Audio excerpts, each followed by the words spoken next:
Welcome to the podcast that guides men to demystify and develop their intuition. I'm your host, Doug Beitz. Let's dig into the science and expand your horizons. My guest today is Trunnis Goggins II. He's the author of the 4Ps of You book franchise and also a host of a podcast of the same name. Some of us have heard about parts of his early life in his younger brother David's book entitled Can't Hurt Me. He's a small business, corporate and higher education consultant and earned a Ph.D. in public policy administration.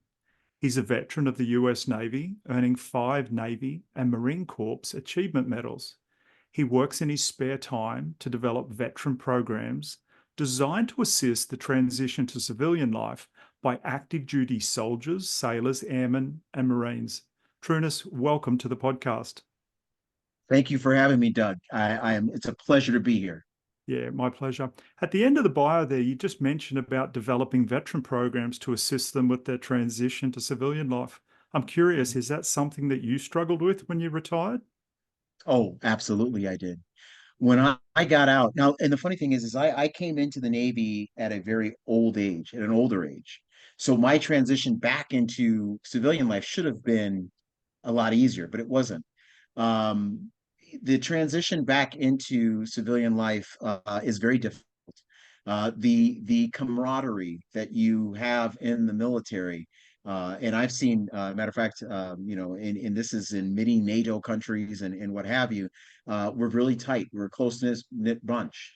And then when you get out and you work in the civilian world, it's a little different. It's a lot different, and the structure is a lot different. And as a result, depression sets in, on alcoholism, drug abuse, and that didn't happen to me. But there were some uneasy times after I got out of the military. Right. Okay. Yeah. No, just curious. One of the reasons I've started this podcast to help men with their intuition is I I discovered it. I started through things I was doing to become intuitive, but I struggled to interpret the messages, and so I started this. And so I'm curious with you doing Mhm. that whether it was a need. And have you found by assisting veterans, it's helping you? Yes, it is helping me. It's almost yes, it is helping me a lot. It's helping me because I know that I mean I've gotten past that time where I was confused and depressed when I got out of the military. I mean I'm so far removed out of the military now that I matter of fact, if I try to go back into the military, I don't think I know what I was doing. But it helps me because I still feel like I'm a part of the military because I'm helping my fellow service members. I'm helping them and I'm kind of giving them a warning. Hey, these are the things that are going on. These are the things that you are going to experience. These are the pitfalls. These are the obstacles. And it's great because I still feel like I'm helping my fellow service member. Yeah, cool, cool. Now, I had the pleasure just before we clicked record of meeting your brother David. You didn't have to, but you brought him on there briefly for a few seconds. I said hi. And now some of us, one of my sons absolutely loves David's book, and he read it and convinced me to. And I didn't read it; I listened to it while I was driving in the car, and it was really good. So I'm just curious, did you read your brother's book? Absolutely, I did. Yes. Mhm. Yeah. Was it helpful or not to read his version of your shared youth? You know, he was what, 4 years younger than you? Yes, he's 4 years younger, but it was very helpful because when you're living in it, and it doesn't matter what you're living in, you are only living in your perspective. And so when you're living in your perspective and when you see your own only your view, sometimes you either are confused about the other view, you are upset about the other view. Like, how can you possibly think this way? You know, by reading that, I got closer to him because I understood his point of view. We came from, like you said, the 4 year difference. All right. There was a 4 year difference. And so we experienced things different. We looked at things at a different light. We did not have the same perspective. If you look at even as adults, I'll be 53 years old soon.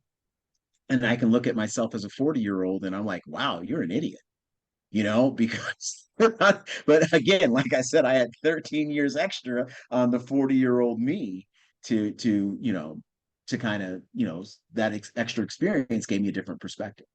Yeah. And it's interesting, like a week or two ago, I rewatched the Robin Williams movie, The Dead Poets Society.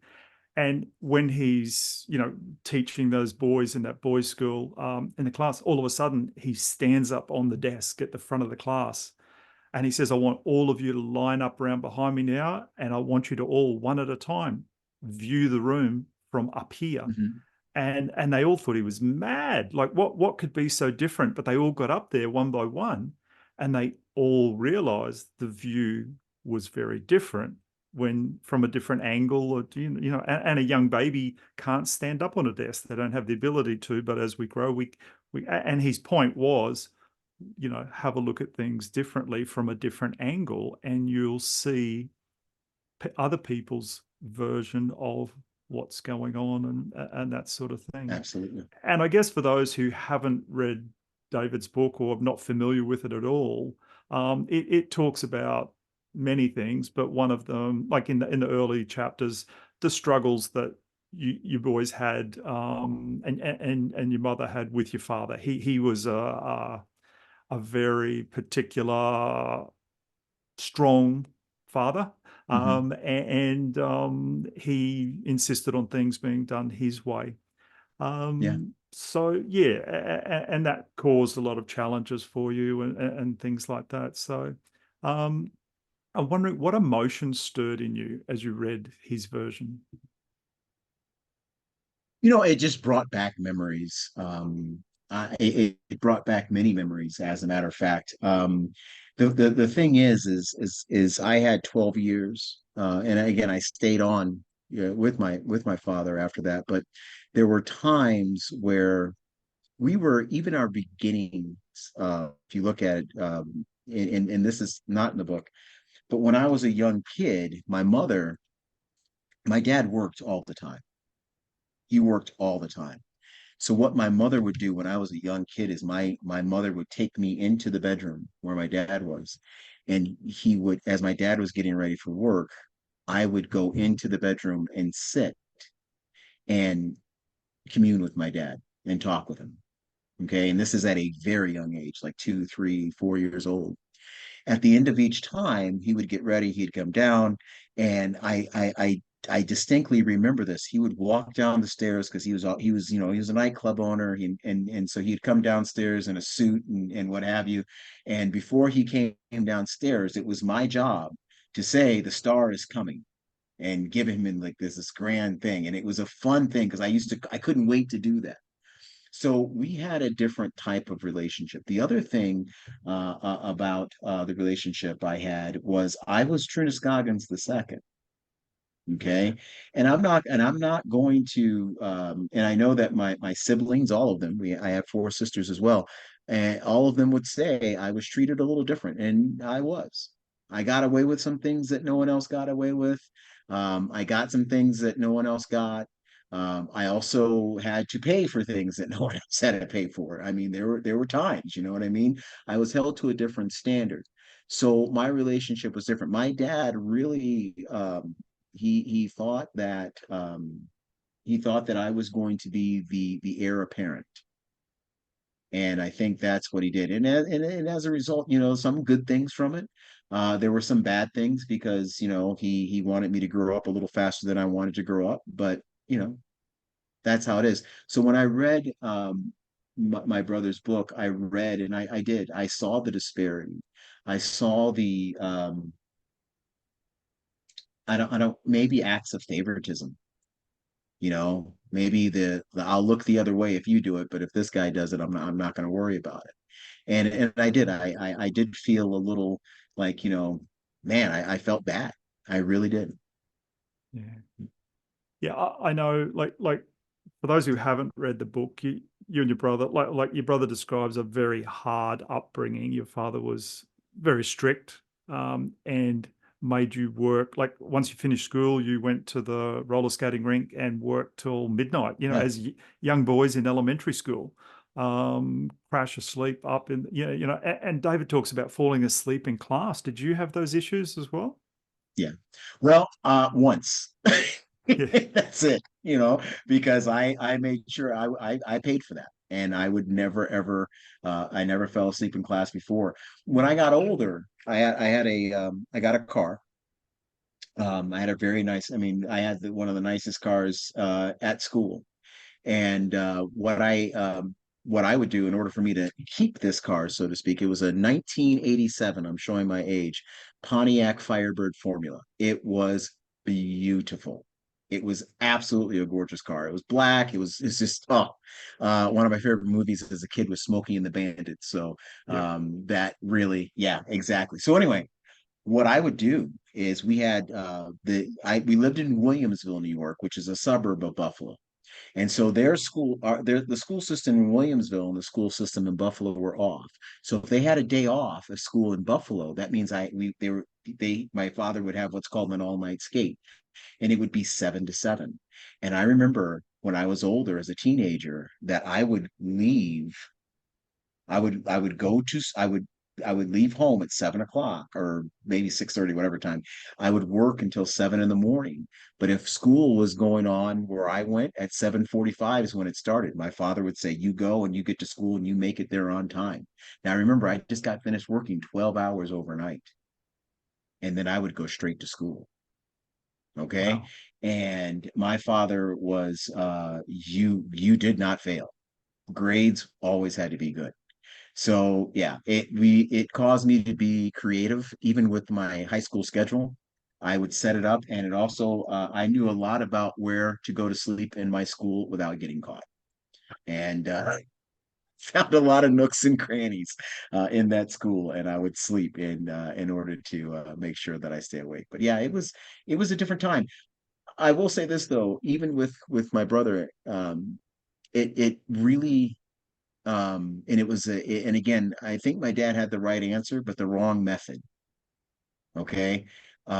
It taught us both how to persevere, it taught us to be persistent, and it taught us to really push our bodies mentally and physically to the max. And obviously you read my brother's book. He is phenomenal at doing that, and I do it in other ways as well. I'm not going to run 200 miles like he is. There's no way in hell. That's why they made a car.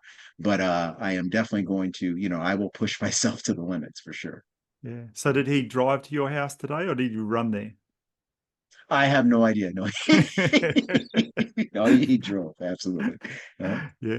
Yeah. Now, something that I asked in the little Google form I got you to fill out before the interview, something I asked in there was your birth date, because I follow a particular type of Chinese medicine where just through birth dates, and it's not horoscope or anything like that. It's a different, very ancient Chinese method. And just looking at your personality type in there, says you'd be a peacemaker, you're patient, and you're loyal. Does that describe you at all, and potentially suggest why you are happy to continue living with your dad? Do you think of yourself as a peacemaker? I can make peace, but I also I am I'm a reader of history, and I've also noticed that some of the greatest times of peace came after a war. Okay, so with that being said, if I have to do it, if I have to, raise hell a little bit, I will. But I prefer peace. Um, you know, I really do prefer peace, even within in my family dynamic. My family dynamic, I have children. I have children from different marriages. All of my children are together. They love each other very much. They hang out with each other. They're always doing that, and that is the peace. That's the harmony. That's what I really wanted out of them. They all love each other. I treat them all, and can't wait to see them, and whatever. As far as the patient part, that is not accurate. Okay, that is far from accurate. I'm probably one of the most impatient people you will ever meet, and so that's bad. As far as loyalty, yes, I am very loyal. I respect loyalty, and so yes, I do that. But the only one out of that, the peacemaker, okay, I can take. The patient one, I can't. I can't do that at all. Yeah, no worries. And your children all being together, even though they're from separate marriages and things like that, that in the description of you two, family is extremely important. So, and that's, yeah, yeah, interesting. Now, you shared with me when we spoke previously about one of your daughters Mhm. had an incident where she passed, and not to dredge that up or to bring that up, but it is a real thing that happened in your life, and it happened, what was it, a year and a half after your father passed away? Yes, it happened And 18 months after my father passed away. Mhm. yeah, and you shared with me yesterday, and I'm hoping that you wouldn't mind sharing again about something, I guess, some communication from your father after he'd gone Yeah. with that incident. It so yeah, so that day, it was a dark day. Oh my God, it was a dark day. And it was late at night. It was June 19th. It was in so you know, it was summertime. And it was kind of humid outside. And the thing is, this was in Indianapolis, and Indianapolis has a massive crime problem, and it really has a problem when it comes to murders, and a lot of unsolved murders. Is that my daughter's murder is unsolved, even though there were 100 people around, it's still unsolved. Um, but what happened that night was she died around 11:15, and unfortunately, and I mean unfortunately all the way around the board, at about 10:45 someone else was in line in front of her, someone else died in front of her, and so there was only one coroner available, so the coroner had to go to the first scene first, so we had to wait till the coroner was done with their work in order for them to come to us. So by the time the coroner got done with their work, it was around 2 o'clock. And so I went from 11, 3 hours, I couldn't be near my daughter, who was deceased at the time, but she was laying in the street. And it was a very dark time. And, I was wondering what I was going to do. And I was like, I mean, my life, I really thought was over. I really did. And because everything changed like instantly. And during this time of thought, I literally heard my dad's voice. And like I said, my dad was hard. My dad was this very strong man, and his emotional scale was real low. And when anything went down, anything went wrong, or anything like that, my father would say to you, "Deal with it," and he would say it, just as deal with it. This is something that you have to deal with, whatever it may be. I had a car accident one time and wrecked my car. And no, Dad, what am I going to do? Because all I had was liability insurance. So I have to buy a new car. My father looked at me and said, deal with it. You got to handle this. And during that time, when my daughter was laying there and I was literally about ready to give up on life, I heard his voice say, deal with it. And even though that is a cold thing to say, it was the most, I would say, timely time to hear that, because I had to deal with it. I had to deal with the fact that I still had a family to raise. I had to deal with the fact that I still had a life to live. I had to deal with the fact that my daughter, who is now passed on, has a son that needs to be raised. I had to deal with it. And there are days, my brother, his book is titled "You Can't Hurt Me," and my thing is, you know what, you can hurt me, but I have to learn how to play hurt. You got to learn how to play hurt, and that's the thing. There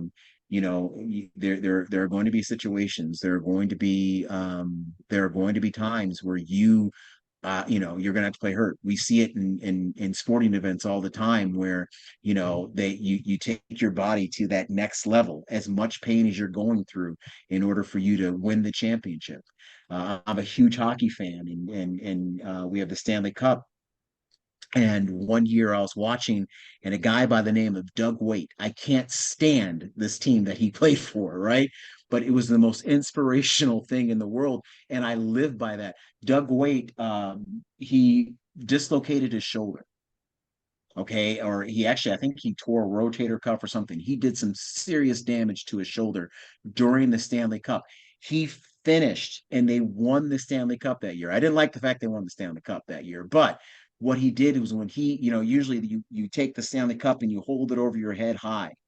He only had one arm to hold that cup up. He couldn't move his other arm. So he had to hold one end of the cup, and his teammates held the other end of the cup for him. But he finished, and he finished through desperate pain. But he went through it. And that's one thing that, that I learned is that you really do. Sometimes you have to go through things and you do have to deal with it. Mhm. Wow. So to me, they're like, some people who are listening believe in life after death. Some don't. I do. And I strongly believe, because I never met my two grandmothers. One of them died 20 years before I was born, the other 30 years. They were both quite young when they passed. And I had a revelation many years ago that both of my grandmothers are part of my guardian angel team. And that's what I believe, and so that's, for me it works. And hearing your story yesterday and just now about your father speaking to you at that scene with your daughter laying there lifeless, uh, for me, I just pictured your father there meeting your daughter, his granddaughter, like he was there. It's like, so he's given you a message. I'm here. Right. And, I might have been a hard ass when you were little and young, but now, because myself, I'm a grandfather of a 5-year-old and an 11-year-old, and my wife as well. Like, that there are two and they can do no wrong, and they get away with. They're good kids, but that they can do anything. And so to have the grandfather there meeting his granddaughter and taking care of her, to me, it's a comforting, intuitive type message. Like your dad didn't appear to you in solid Yeah. form and say, "Hey, I've got her now. Like, you deal with the rest of it. I've got her." So it's yeah, for me, like, to hear that Yeah. message and to know it, yeah, it's a fantastic thing for me. But Yeah. some of us wouldn't recognize or see that in it, like, deal with it, Mm-mm. dad, like, wow. But to see the bigger picture, he's at least giving you a little bit of comfort that I've got her. She's Yeah. safe. She's Absolutely. welcomed. She's fine. You deal with the rest of it, yeah. Absolutely. And then now, yesterday you mentioned about those final months of your dad's life, and I've heard you on another podcast talk about it, of his, I guess, attitude towards life and people changing a little. Hmm. Um, do you care to share some about that? Yeah. Those I was 43. No, 42. Those were the best times of my life with my dad. Absolutely. Because at this point, he's about ready to pass on. He's very honest.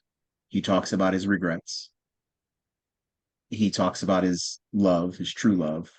And it kind of, um, I watched him be who he always wanted to be.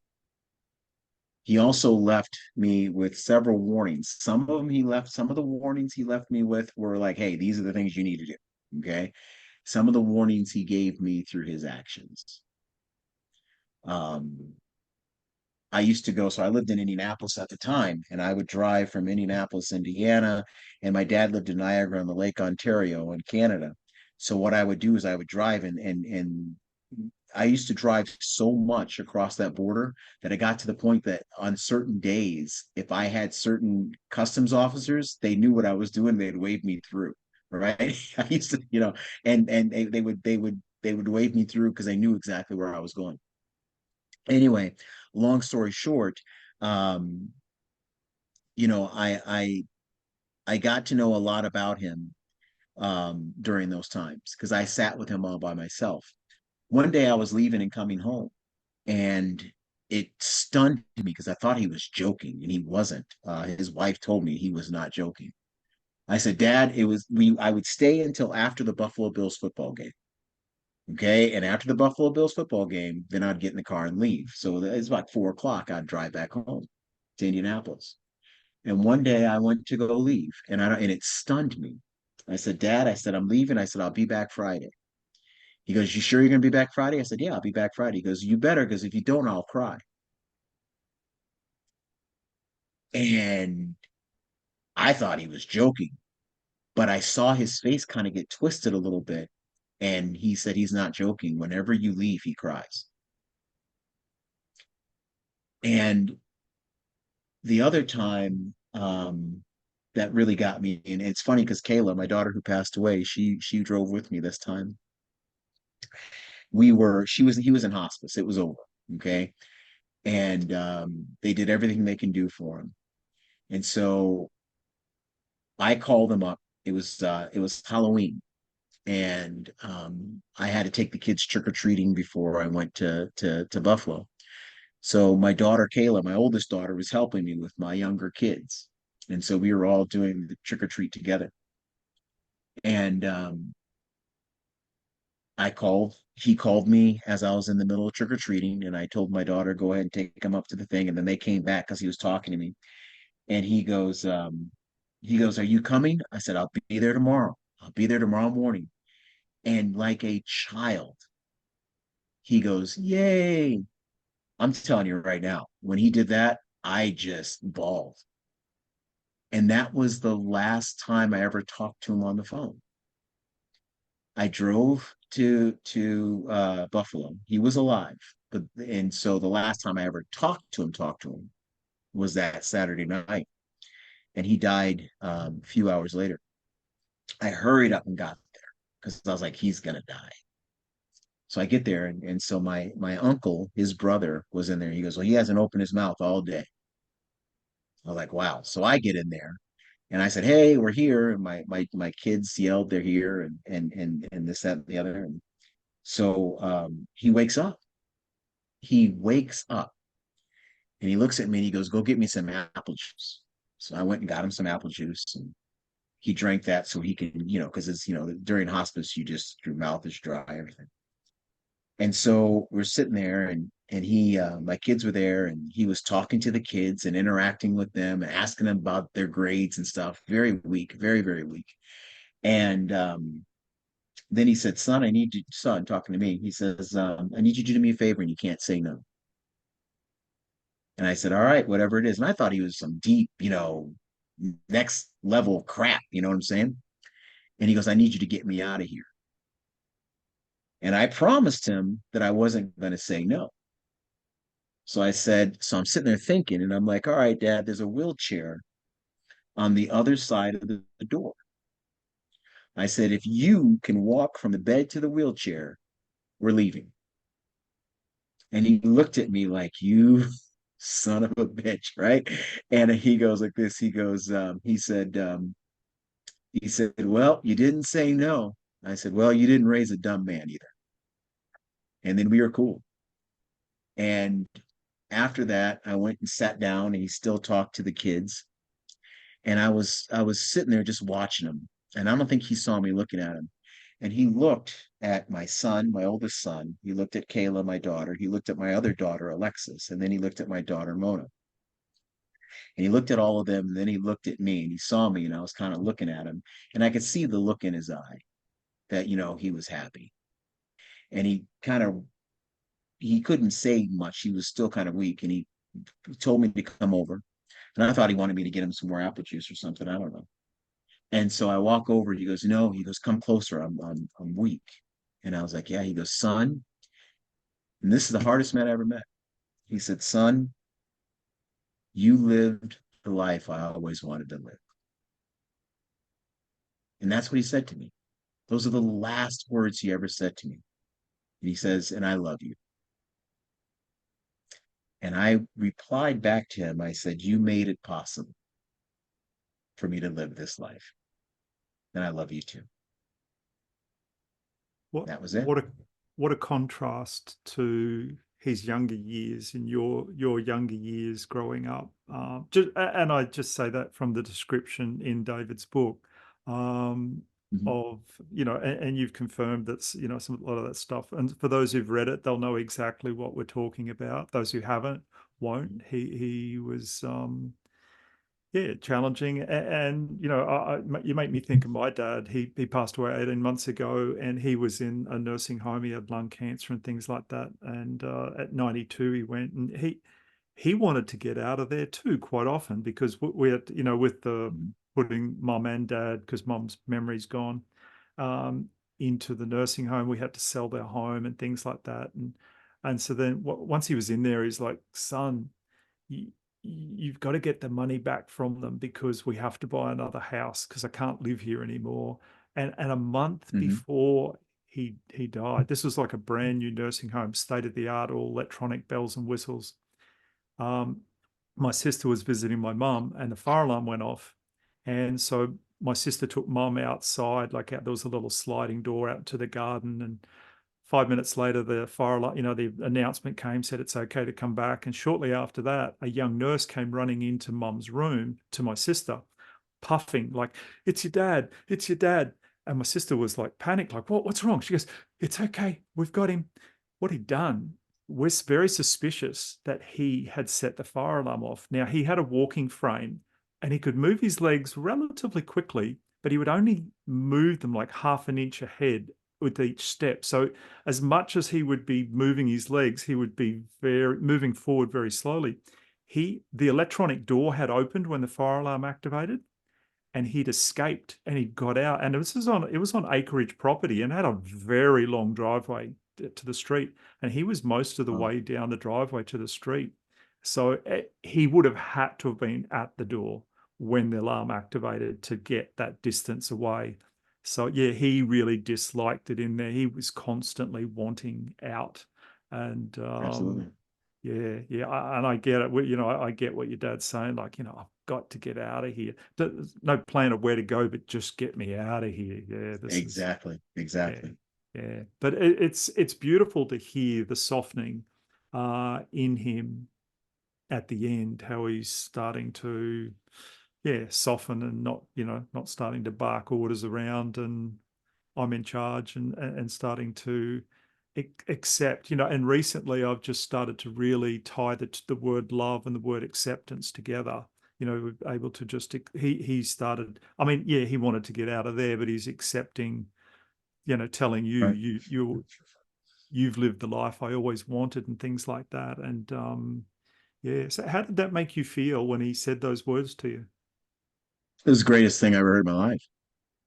Um, because like I said, in our first conversation, I could walk right now across Lake Erie and he would have told people I couldn't swim. Right. And so, you'd always find something wrong with something. It didn't matter who it was. And for him to say that is even more important, or I shouldn't say more important, but it's a stronger message than saying I'm proud of you.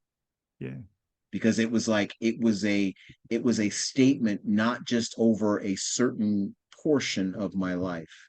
It was a statement over my entire existence. Mm. And it again, like I said, it was like, it was he didn't say, I mean, I was almost done with my PhD. He didn't say I'm proud that you're going to be a doctor. I had kids. He didn't say I'm proud that he had kids. He goes, no, I'm proud of I you live the life I always wanted to live. In other Wow. words, it was like, wow, and so my only response to him was like, you made it possible, which is true. He did. He made it possible because, yeah, he was difficult. Like I told you before, I had a teacher, Mr. Bastion was his name, and I'm sure he still can't stand me, but he was a math teacher. And I couldn't stand algebra. I mean, he's like always trying to find X. I'm like, dude, I don't really ever need to find X, right? I'm saying, matter of fact, I'm trying to run away from a couple X's, to be honest with you, right? But, but, but, one day I did this, we were taking a test and he gave me partial credit for a math question because, and he goes, you got the right answer, wrong method. So I got partial credit. Yeah. And I will tell you right now, there's no doubt about it that my dad had the right answer. His method, you know. So, I have to give him credit for getting the right answer. And again, like I said, we have I have four sisters. I have a brother. Obviously, my brother, I am extremely proud of my younger brother. Very proud. I have four sisters who were not very close, but they are all doing wonderful. And all of us, none of us have drug issues or criminal issues or anything of that nature. I think we did all right. Yeah, yeah. So you shared at the beginning, just before we started, that your brother and your mother are in the house at the moment visiting you. So we're Yeah, going to end this absolutely. shortly, it's so you can have some family time. But I'm just curious, did you ever share with them those final words your father said to you? Yes, I did. I did share it with them. Yeah. Yeah, yeah. Interesting. Yeah. Just looking in now, one final question for you, so you can go and do some family time. It's a big question. Take your time with it. Mhm. If your microphone was connected to all 8 billion people on the planet right now, and you knew that they wouldn't judge, blame, or shame you for anything you said, what would you say to them? Wow, that is a deep question. Mm-hmm. Here's okay. Well, it's funny how you said don't judge. Don't judge. Don't judge. Let people live the way they want to live. As long as they're not hurting you, as long as they're not violating you or anything of that nature, let people live. We have a problem in this society, where we are so quick. If you're, we label everybody, we label ourselves. And then because we label ourselves, you have to not only accept ourselves, but you have to adapt to ourselves. And don't do that. I don't care who you are. I don't care your affiliation. I don't care your religion. I care nothing about that. What I care about is, can you be my buddy? Can we work together? Can we move forward on a project or something of that nature? And that's the most important thing. Don't judge, and try to find common ground with everybody you meet. Yeah. Awesome message. Thank you for that, Mhm. Trunnis.